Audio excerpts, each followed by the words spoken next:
What's happening, folks? Back with another reaction, back with some more Yello, and indeed, apologies to Chris, this is a deep dive that slipped off my radar a little bit, but it's back in focus now, and I will try to return to a more regular cycle with it.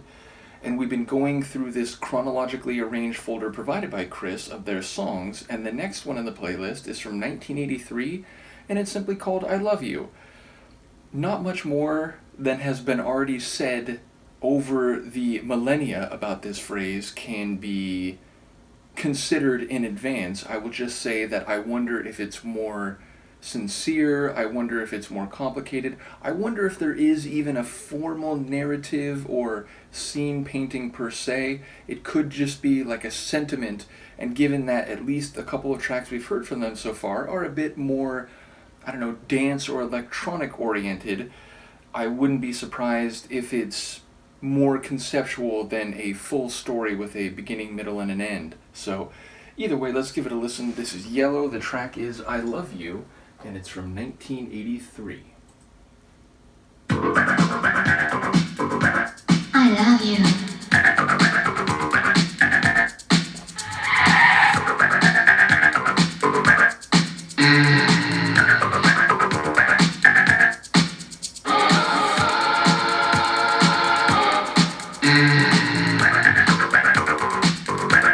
I love you. You know I needed to ride in your car.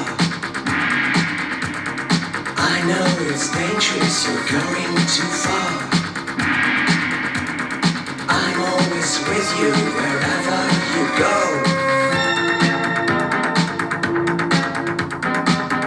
This is essential. The way you drive is just sensational. I love you.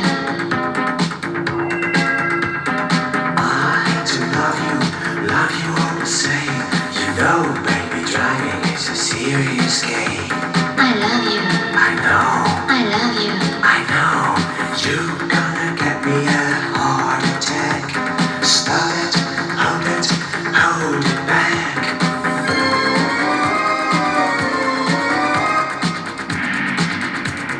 I know it's dangerous, you're going too far. I'm always with you wherever you go. I love you.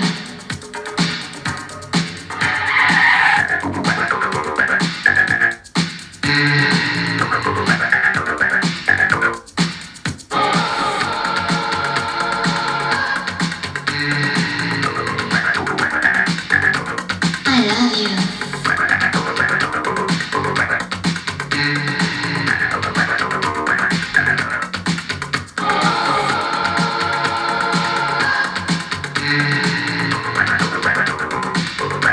I love you.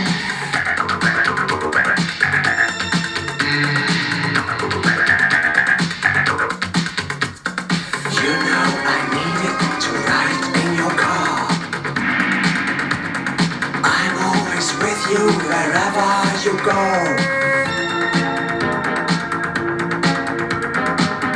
This is essential.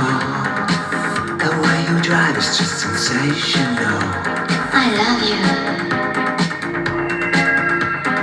I to love you all the same.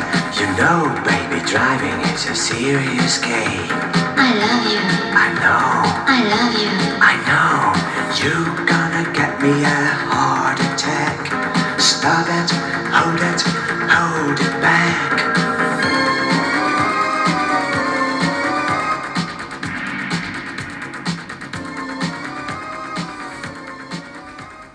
So number one, that's fun. Number two, the meaning, again, I don't think there was quite a full story, but maybe more than one I was expecting in advance.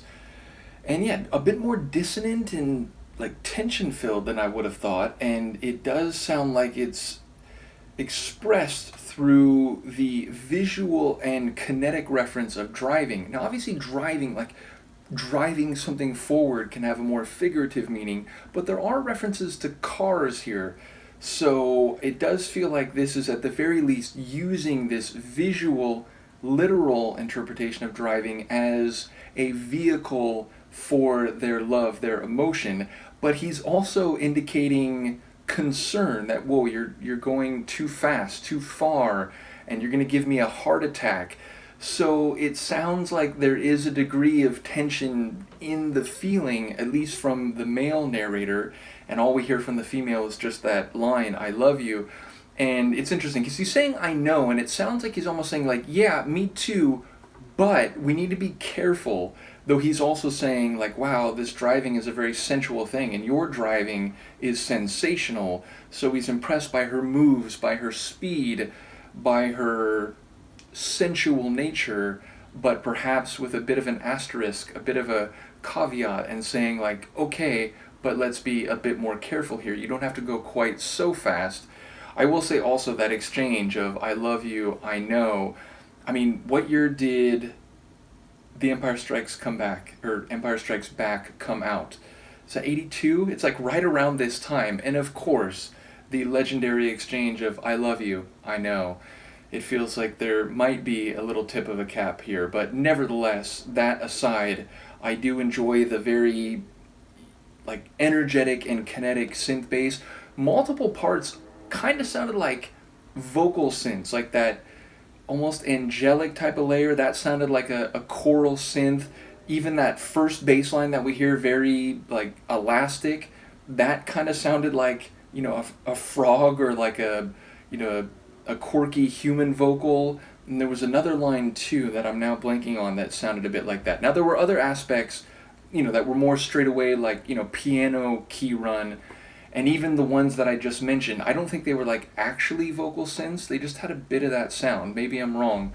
But yeah, it had a very like dynamic sound. And then there was that wavy, again, sort of dissonant layer that gave a degree of uncomfortability, which I think was well suited to the hesitations or the apprehension on the part of the male narrator. Phew, my brain and mouth are not working in conjunction. But yeah, again, very electronic, very groovy, very sort of like disco club or discotheque, and ultimately one in which I like the playing with the concept of driving, again, as a metaphor for their love and their feeling, and perhaps the idea that, you know, this could careen out of control and end up crashing if the person who's driving, the woman seemingly, is not more careful. In any case, Luca liked it too. Once again, big shout out to and mea culpa to Chris. We will try to get back to this more regularly. Let me know what you think, and I will see you next time. Peace.